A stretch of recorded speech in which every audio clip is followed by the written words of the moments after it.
What's going on, guys? I am Toxic Jordan. Welcome back to the channel. So today we're going to be jumping into the burst mode for the Ultimate Red Zone GT edition here against SYN Shenron. So this time around we are going to be running with the final trump card build. So we already got our initial run done with the GT Heroes build, and then now we just have this final mission here with the final trump card. We don't need to do the 6,000 point mission again, but I figure I might as well do a 6,000 point run for those of you that are going to opt to, you know, pick the final trump card version of this event rather than doing the GT Heroes setup.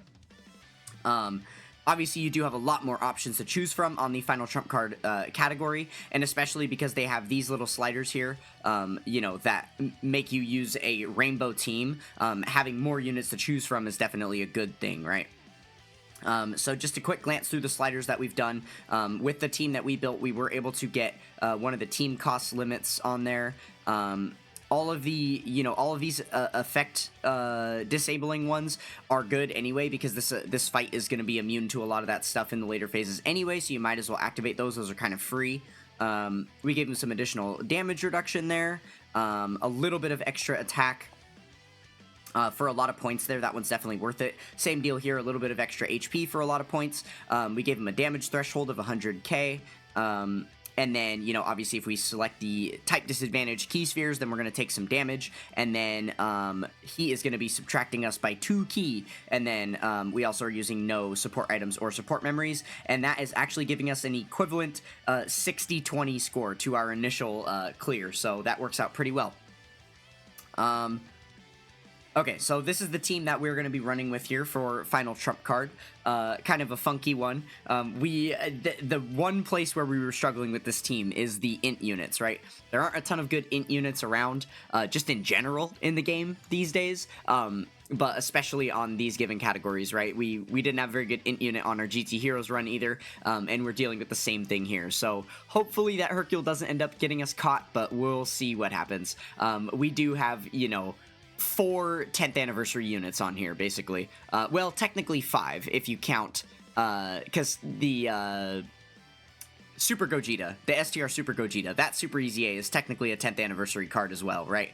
And then we have our Easy A here, and then our 3 Dokkan Fest LRs. So I can't imagine that we're going to struggle too hard in here. When we did our initial run, doing the 6,000 point run was pretty easy to do. This is looking like one of those burst modes that's going to be very possible to get like a 7,000 point run done. Probably won't be too difficult to accomplish. Okay, so right off the bat, it doesn't look like there's any status effects or anything that he has launched against us, so we should be okay here. We'll go ahead and keep Gogeta up front. We do have one of our Vegetos in slot 7, so he's going to be coming around onto this rotation.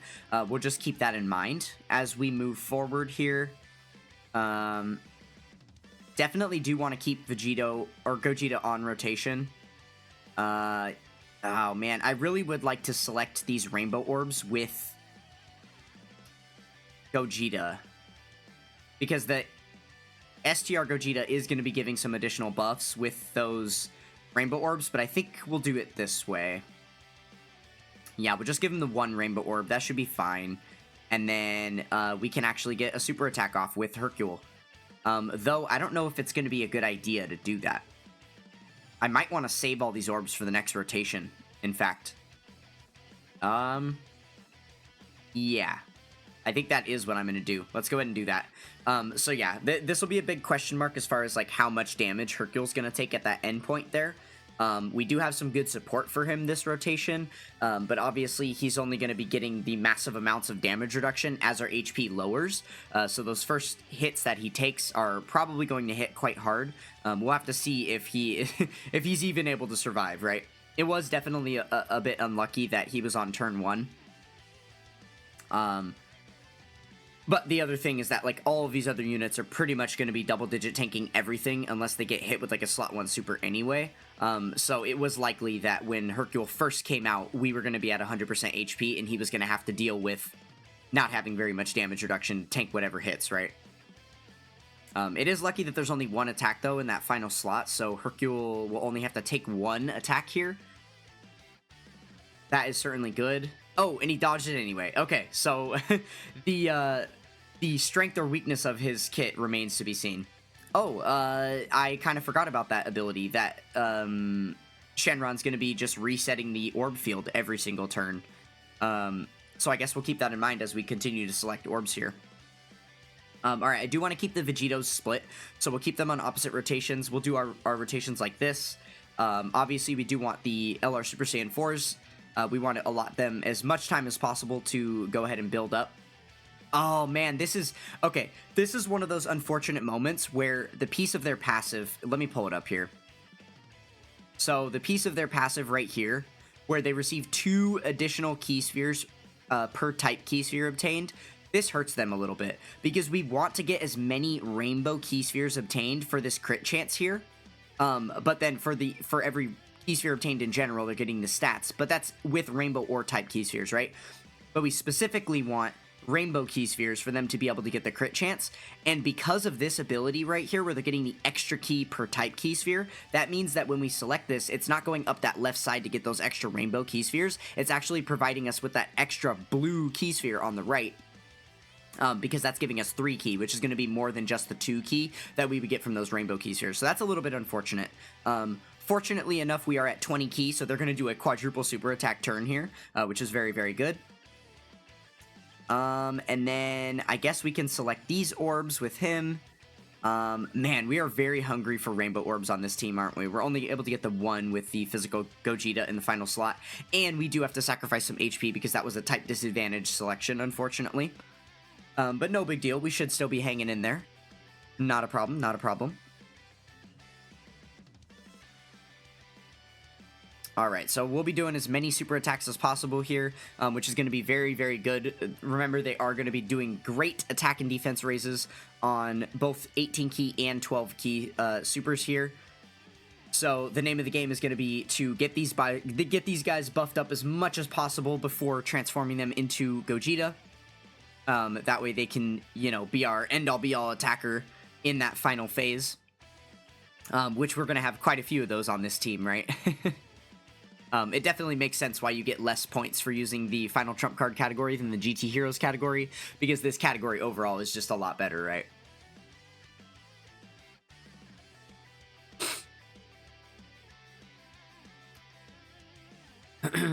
Okay, so it looks like we're probably, or not probably, we're definitely going to finish off this phase here on this turn. Yeah, and that seals the deal for us. Okay, cool. Alright, let's see if he applies any status effects to anybody. No. He just has the possible evasion. Okay. Gotcha, gotcha. Alright, so this is not, he's still been out for only 3 turns, so he still has the massive defense. Let's go ahead and give him all these orbs so we can get as much healing in as possible. Yeah, that's pretty good. Oh man, are we gonna be able to get any rainbow orbs for the STR Gogeta? Yeah, if we do this, maybe we'll get the 1. Perfect, there we go. And now we're gonna be getting a little bit extra healing as well in there. Okay, yeah, that works out. There we go. Now our HP isn't in such a treacherous zone, and we should be fine here with that. Yeah, take a little bit of damage, because obviously we're just depending on pure defense with him, right? And this will be the last turn that he can be in slot 1 without being transformed or tag switched, right? Because the entrance animation will fall off at that point, and he'll lose a lot of the defense that he had. But it's definitely not going to be a problem. We're going to have a million transformations and active skills and stuff to use in these upcoming turns. So I imagine that we're going to be able to flatten this enemy pretty easily here.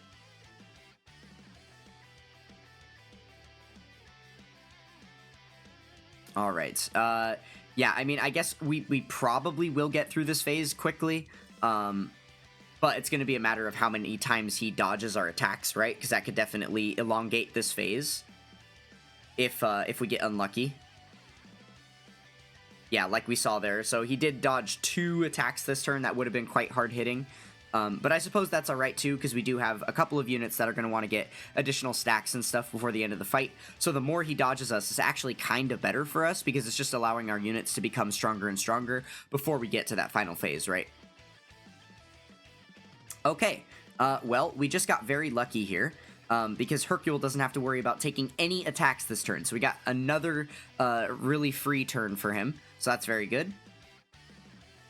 Okay, we're almost at 1,000,000 defense with them. I think I'm going to leave them in base for one more turn here. They still have their guard activated because, you know, it's not been 7 turns yet. So yeah, we'll leave them in base. They've got plenty enough defense to protect themselves here. And then they're going to get a bunch more attacks, which are going to, you know, raise their stats a lot.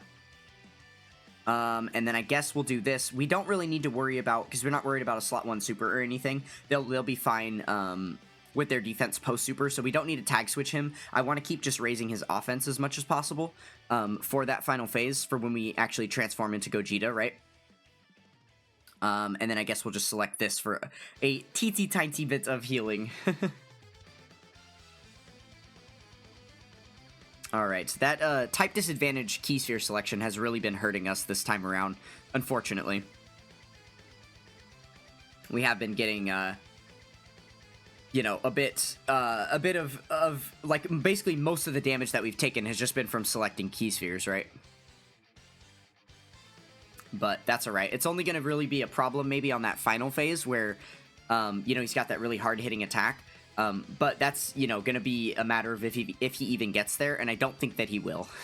With all of the sweet treats that we've got for this guy on the final phase, I don't think that he's... I think it's possible, depending on the rotation, that he might even just... We might even just one-turn it, right? Okay. Okay, looks like he's probably going to survive. Yeah, he'll survive this rotation.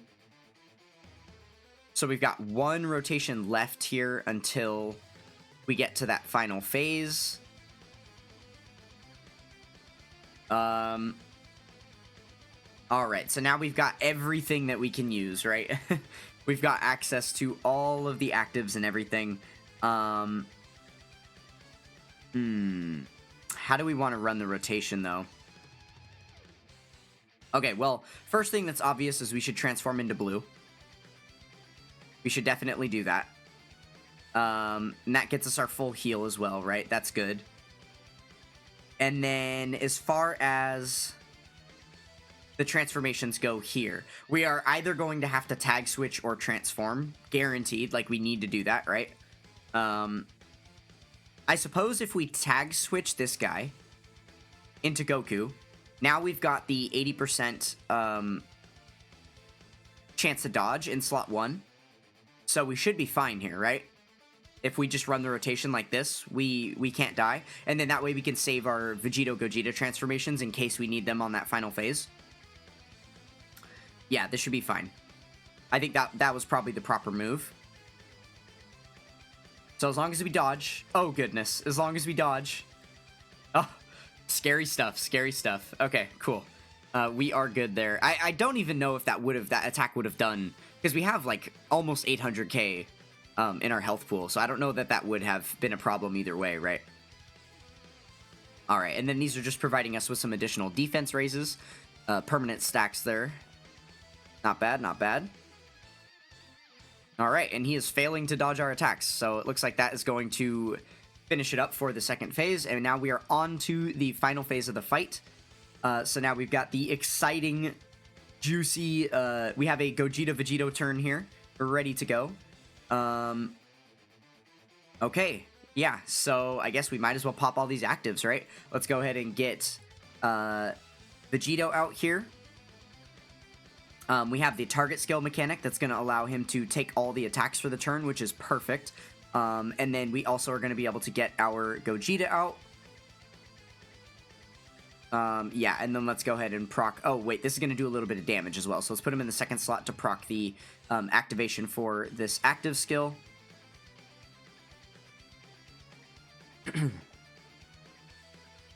Alright, perfect. A little bit of damage there. Oh, yeah, this is going to be done in one turn. There's no questioning it. This fight is over. Alright, so we'll put... man, he links up so much better with the STR Gogeta. This should be fine. This should be fine. Ideally, you want to put him in slot 1. That way he can get the attack bonuses from his super attack effect, and then all of the counters that he does for the rest of the turn are going to do more damage. But ideally, I just kind of wanted to be linked up here. It's not going to matter. You will see. We are easily going to flatten this guy. There's not going to be any problems with that. So yeah, let's go ahead and grab all of those. We got 4 rainbow key spheres. That's looking very nice. We get the full 24 key sphere selection there, and then we are able to get 1 rainbow orb for the additional support. Awesome. This is going to be quite a nasty turn. And because we know the way this boss works out, he does not super attack until the end of the second turn, so we know we have no super attacks to worry about. Look at this. We're just doing so much damage to him, and these are all going to be guaranteed crits as well. So, yeah, I think he's done for. Are we even going to get to our first attack, or is he just these counters going to be enough? One more? Oh, there we go. Okay, so this will finish it off. Wow, easy peasy. Yeah, it's looking like this burst mode is going to be pretty handedly easy to get upwards of like 7,000. Obviously, the 6,000 is just not nearly enough to buff this enemy to be strong enough to keep up with the 10th anniversary power creep, right? This event is 3 years old at this point, so... yeah, we definitely don't have anything to worry about there. Alright, well, there we go. That was our 6,000 point clear with the final trump card team. So we got our last mission completed. Awesome. I am definitely going to come back in and try again and see how high we can max out the burst mode score. So it'll probably be a longer video with some testing. I'm not sure which of the two teams. Probably final trump card would be the better of the two to use. Though...